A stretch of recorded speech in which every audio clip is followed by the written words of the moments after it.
Hello students, जैसा कि आप सभी जानते हैं कि हम इसके पहले टर्म पे केमिकल इक्वेशन और केमिकल रिएक्शन के बारे में जानकारी प्राप्त कर चुके हैं। अगर आप हमारे चैनल पर नए हैं तो हमारे चैनल को सब्सक्राइब करिए और केमिकल इक्वेशन और केमिकल रिएक्शन से जुड़ा हुआ लेक्चर देखकर इस लेक्चर को देखेंगे तो आपको ज़्यादा समझ में आएगा। तो आइए शुरू करते हैं और बात करते हैं केमिकल इक्वेशंस और उसकी बैलेंसिंग की। तो जैसा कि आप जानते हैं कि केमिकल बैलेंसिंग का मतलब होता है कि जब किसी भी रिएक्शन को आप कंप्लीट करते हैं तो हमारे पास उसके दो फॉर्मेशन होते हैं, एक होता है रिएक्टेंट, दूसरा होता है प्रोडक्ट। तो रिएक्टेंट और प्रोडक्ट के रिस्पेक्ट में क्या किया जाता है तो आप यहाँ बात कर लेते हैं। जैसे कि लिखा गया है कि balancing the chemical equation is necessary because, क्यों होता है, इसको बैलेंस करने की जरूरत क्यों पड़ती है। तो कारण ये होता है, सबसे पहली बात आती है, अपने क्लास 9 पढ़ रखा है, law of mass of conservation. तो यह law of conservation of mass, जिसके आधार पर यह कहा जाता है कि जितना आपके पास रिएक्टेंट हो, रिएक्टेंट की वैल्यू किसके बराबर होनी चाहिए, प्रोडक्ट के बराबर होनी चाहिए।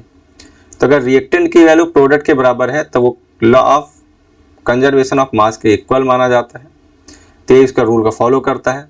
तो हमेशा मास क्या कहा जाता है, इस लॉ के अकॉर्डिंग कहा गया कि मास न तो क्रिएट कर सकते हैं, mass can neither be created nor be destroyed in any chemical reaction. तो कोई भी केमिकल रिएक्शन होती है उसमें ना तो मास डिस्ट्रॉय होगा और ना ही क्रिएट किया जाएगा। तो ना क्रिएट किया जाएगा ना ये डिस्ट्रॉयड होगा। तो इसी के आधार पर हम लोग क्या कहते हैं कि हाँ, कोई भी केमिकल रिएक्शन कंप्लीट होंगी। तो केमिकल रिएक्शन में कभी भी मास क्रिएट नहीं किया जा सकता और ना ही मास को डिस्ट्रॉय किया जा सकता है। बस क्या कर सकते हैं कि मास को रिएक्टेंट से प्रोडक्ट में कन्वर्ट किया जा सकता है। तो आगे चलते हैं, दूसरे टर्म पर समझते हैं कि so the number of elements involve in chemical reaction. तो केमिकल रिएक्शन में जितने नंबर्स ऑफ एलिमेंट इन्वॉल्व होंगे शुड रिमेन सेम, हमेशा क्या रहेंगे, शुड रिमेन सेम रहने वाले हैं। उनके प्रोडक्ट साइड के और रिएक्टेंट साइड के जितने भी एलिमेंट्स हैं उनके नंबर्स हैं वो सब सेम रहेंगे। यही होती है केमिकल बैलेंसिंग। तो केमिकल बैलेंसिंग हम जैसे देख सकते हैं कि हम कोई भी रिएक्शन लेते हैं, जैसे कल बहुत सारे रिएक्शन लेके जैसे बात कर लेते हैं, आज हम बात करेंगे कैल्शियम प्लस ऑक्सीजन की। अब ये कैल्शियम ऑक्सीजन देख सकते हैं, कैल्शियम के हमने एक मॉलिक्यूल लिया हुआ है या एक नंबर ऑफ एलिमेंट ले रखे हैं और मॉलिक्यूल ऑक्सीजन के ले रखे हैं, इसके कुल दो मॉलिक्यूल्स हमने ले रखे हैं। अब ये दोनों आपस में कंबाइन होकर क्या बना देंगे, कैल्शियम ऑक्साइड। अब यहाँ पे देखा जाए तो हमारे पास जो अलग अलग चीजें दी गई थी, यहाँ पे कैल्शियम एक लिया था, ऑक्सीजन के दो मॉलिक्यूल लिए गए थे। तो इसी तरीके से यहाँ जो लिए गए हैं तो कैल्शियम ऑक्साइड के रिकॉर्ड से देखा जाए तो यहाँ पर कुल कितने मिल रहे हैं, कुल मिला के एक कैल्शियम का मिल रहा है और एक ऑक्सीजन का मिल रहा है। तो इससे हम ये कह सकते हैं कि यहाँ पर ये लॉ ऑफ कंजर्वेशन ऑफ के रूल को फॉलो नहीं करता। इसलिए अगर हम यहाँ 2 से मल्टीप्लाई कर देते हैं और यहाँ पर भी 2 से मल्टीप्लाई कर दिया जाए तो ये वैल्यू क्या हो जाएगी, इक्वल मानी जाएगी, क्योंकि 2 1 जा 2 और यहाँ पर भी 2 1 जा 2। तो कैल्शियम भी 2, ऑक्सीजन कितना है 2 और यहाँ पर भी ऑक्सीजन कितना हो जाएगा 2 हो जाएगा। तब हम लोग कह देते हैं हाँ ये केमिकल इक्वेशंस इक्वल हुई। इसी तरीके से आप बात करते हैं और ढेर सारे इक्वेशंस की, एक और ले लेते हैं। तो हमने क्या लिया, पहला यहाँ कुछ एग्जांपल्स बनाएंगे हम लोग, जैसे कि एक इक्वेशन बना लेते हैं, मान लेते हैं हाइड्रोजन H2 प्लस O2 का। अब अगर ये दिया गया हमारा बनेगा क्या, वाटर का मॉलिक्यूल बनेगा। बैलेंस कैसे करेंगे, तो बैलेंस करने का एक्सपेक्टेशन ये होता है कि हाइड्रोजन जितने अमाउंट में दिया गया है उतना में आप लिख देंगे। तो हाइड्रोजन कितने अमाउंट में दे रखा है 2, ऑक्सीजन कितना है ये भी 2 है, यहाँ पे हाइड्रोजन कितना लिया गया है 2 लिया गया है, ऑक्सीजन कितना मिल रहा है 1 मिल रहा है। तो ऑक्सीजन को पहले क्या करते हैं, इक्वल कर लेते हैं। ऑक्सीजन भी जैसे हम इक्वल करेंगे तो यहाँ पे कितने से मल्टीप्लाई करेंगे 2 से, और यहाँ भी कितने से मल्टीप्लाई हो जाएगा ऑलरेडी 2 से, क्योंकि बताया जा चुका है कि जब भी इसको बैलेंस करते हैं जितने से आप एक में मल्टीपल करेंगे उतने से कितने से दूसरे में भी करना पड़ेगा। तो ये क्या हो जाएगा 2 2 जा 4 और ये हो गया 2 1 जा 2। तो देन यहाँ पे दिख रहा है कि ऑक्सीजन की वैल्यू 2 हो रही है, ऑक्सीजन की वैल्यू 2 हो रही है, लेकिन हाइड्रोजन कितना हो जा रहा है 4। तो यहाँ भी क्या करेंगे हम लोग 2 से मल्टीपल करेंगे तो ये वैल्यू हो जाएगी 4।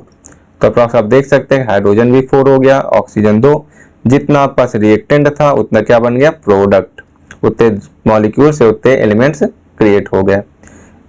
तो इस तरीके से हम किसी भी केमिकल रिएक्शन को बैलेंस करते हैं। जब केमिकल इक्वेशन लिखी जाती है, उसका रिएक्शन कंप्लीट होता है, तो रिएक्टेंट और प्रोडक्ट की वैल्यूज को हम सेम रखते हैं। आगे चलते हैं हम लोग। यहाँ हमने बात की हुई है कि कैसे केमिकल इक्वेशंस को बैलेंस किया जा सकता है। उसका हमने एक मेथड ले रखा है जिसका नाम क्या है, हिट एंड ट्रायल्स। अब ये कैसे वर्क करता है, तो इसके लिए हम लोग एक इक्वेशन पहले सॉल्व करेंगे। जैसे हमने ले लिया है, और दूसरा ले लेते हैं इसको, V2O5 ये प्लस SO2। अब अगर ये लिया गया और इसको क्या करते हैं, इक्वेशन बनाते हैं, तो क्या बनेगा, ये कहा गया कि V2S5 और प्लस O2 करके बाहर गैस एक बाहर निकलती है। अब ये बना हुआ है। अब इसमें हम क्या करेंगे, इसके इक्वेशन को बैलेंस करने की कोशिश करेंगे कि इक्वेशन कैसे बैलेंस होंगे। तो जितने भी जो चीजें दी गई हैं उसको एक तरफ क्या करेंगे, आप लिख लेंगे। जैसे यहाँ पे V की वैल्यू कितनी दी गई है 2, O की वैल्यू कितनी दी गई है 5, यहाँ पे क्या है S की वैल्यू कितनी है 1, O की वैल्यू कितनी है 2, यहाँ पे क्या निकल रहा है, V की वैल्यू आपके पास 2 दिया गया। ध्यान रखिएगा, प्रोडक्ट को प्रोडक्ट साइड लिखेंगे, रिएक्टेंट को रिएक्टेड साइड लिखेंगे। तो V कितने दे 2 दिया गया और S कितना दिया गया है, वो दिया गया है 5, और यहाँ पे ऑक्सीजन कितना दिया गया है 2। आइए इक्वल करते हैं। तो एग्जैक्ट देखा जाए तो हमारे पास S की वैल्यू यहाँ पे कितनी है 1 है, यहाँ पे S की वैल्यू कितनी है 5 है। तो हम इसके वैल्यू को बराबर करते हैं, आप 5 से मल्टीपल करके, तो हो जाएगा 5। अब जैसे आप S में मल्टीपल करेंगे, ये भी क्या करना पड़ेगा 5 से मल्टीप्लाई करना पड़ेगा, क्योंकि सल्फर और ऑक्सीजन को एक कंपाउंड है, इसलिए बना देगा ये 10। अगले टर्म पे चलते हैं, तो आप देख सकते हैं ऑक्सीजन यहाँ पे 15 हो गया, जबकि V कितना है 2 है, और यहाँ पे भी कितना है 2 दिया गया है। ऑक्सीजन का ही डेमिनेशन है, तो ऑक्सीजन को बैलेंस करने के यहाँ 10 है, यहाँ पे कितना है 5 है, और यहाँ पे कितना दिया है 2 दे रखा है। तो 10 और 5 कुल कितना ऑक्सीजन हमारे पास यहाँ अवेलेबल है, 15 ऑक्सीजन अवेलेबल है। तो अब इसको बैलेंस करेंगे कैसे, कि यहाँ हम लोग कितने से मल्टीप्लाई कर देते हैं 15/2 से अगर मल्टीप्लाई कर देंगे तो वैल्यू आपकी इक्वल हो जाएगी। तो आपका इक्वेशन क्या बनेगा, इक्वेशन बन जाएगा V2O5 प्लस SO2, ये बनेगा V2S5 प्लस 15/2 O2। आपने देखा होगा यहाँ पे 5 से मल्टीप्लाई कर रखा है, तो यहाँ क्या करेंगे 5 से मल्टीपल कर देंगे। तो यहाँ आपने जितने से मल्टीप्लाई किया है, जहाँ जहाँ आप मल्टीप्लाई करते हैं वहाँ आप मल्टीप्लाई करेंगे। एक और ले लिए जाए, जैसे S8 प्लस O2, और ये बना दिया गया है SO2 और प्लस SO3, ये क्रिएट हुआ। अब इसको क्या करना है, हमें बैलेंस करना है। तो बैलेंस करने की जैसे ऊपर बताया जा चुका है, जो प्रोडक्ट साइड जो रहेगा रिएक्टेंट उसको अलग अलग करके लिखेंगे। S को एक साइड तो आपका 8 रहेगा, ऑक्सीजन की वैल्यू 2 रखी जाएगी। इसी तरीके से इधर सल्फर कितना है, इधर 1 है, यहाँ का सल्फर कुल मिलाकर के 1 है, जबकि इसमें ऑक्सीजन की वैल्यू देखी जाए तो यहाँ पे 2 लिखा गया, यहाँ ऑक्सीजन कितना दिया गया है 3 दिया गया। अब बैलेंस करते हैं, तो सल्फर को कर लेते हैं 8 बराबर करने के लिए। तो 8 से मल्टीप्लाई करने के मैं 2 जगह मल्टीप्लाई करके देख लो, तो एक बार मैं यहाँ पे 4 से कर लेता हूँ, एक बार मैं यहाँ 4 से कर लेता हूँ, तो ताकि ये हो जाए 4 ये भी और 4 ये भी, कुल मिलाकर के 4 4 हो गए। जैसे आप इसमें 4 से मल्टीप्लाई करेंगे सल्फर में, वैसे ऑक्सीजन में भी हो जाएगा। तो यहाँ पर भी 4 क्या हो जाएगा, ये 8। यहाँ पे कितना दे रखा है, यहाँ पर भी आप कितने से करेंगे 4 से, क्योंकि हम एक पर्टिकुलर कंपाउंड की चर्चा कर रहे हैं। तो यहाँ पे कितना हो जाएगा, ये 12। अब टोटल कितना हो गया, ये 12 और 8 20। अब 20 यहाँ पे हो गया, तो यहाँ क्या करेंगे हम लोग, इसको भी 20 करने के लिए ऑक्सीजन में 10 से मल्टीप्लाई करेंगे, क्या हो जाएगा, ये 20 हो जाएगा। तो 4 ये कुल मिला के 8, तो सल्फर भी 8। सल्फर ऑक्सीजन के साथ हमने किया, तो ऑक्सीजन यहाँ पे 2 था, हमने 10 से मल्टीप्लाई 20 कर लिया। तो यहाँ पे क्या किया, जब इसमें हमने 4 से किया तो यहाँ 12 हुआ, और यहाँ पे 8 हो गया। तो यहाँ पे 8 और 12 मिला के कुल मिला के आपके पास ऑक्सीजन की वैल्यू हो गई 20। तो यहाँ पे कितना हो गया, 20 हो गया। तो हमने कितने से मल्टीप्लाई किया, 10 से। तो जितने से हमने मल्टीप्लाई कर रखा है उतना यहाँ पे शो करवा देंगे। तो एक इक्वेशन ये कुल इस तरह बनेगा।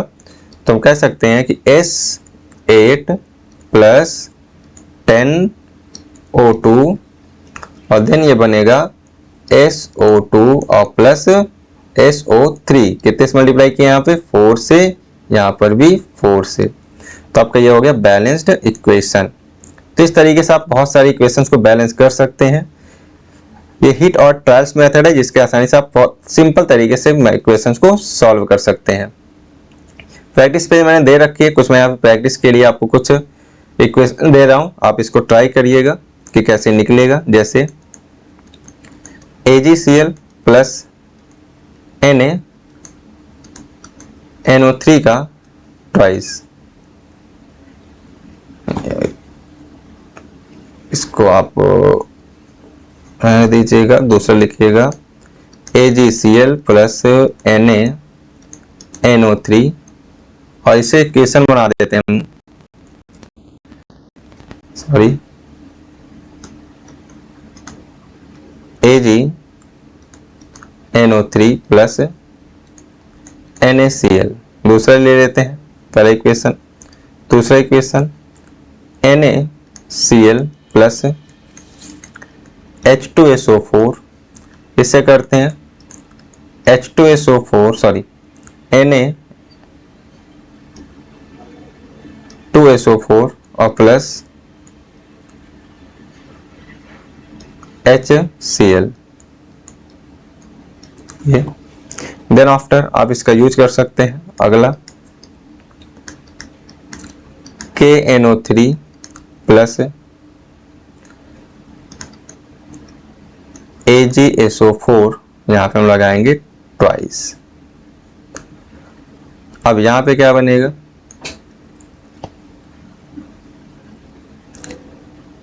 Arrow K2SO4 plus AgNO3।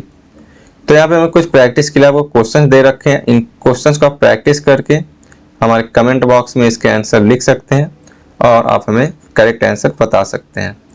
तो इसी तरह की केमिकल बैलेंसिंग सीखने के लिए आप हमारे कमेंट बॉक्स में मैसेज करें, तो हमको बहुत सारे आपको प्रैक्टिस पेपर्स सॉल्व करके दिखाएंगे किस प्रकार से केमिकल इक्वेशंस बैलेंस किए जाते हैं। धन्यवाद।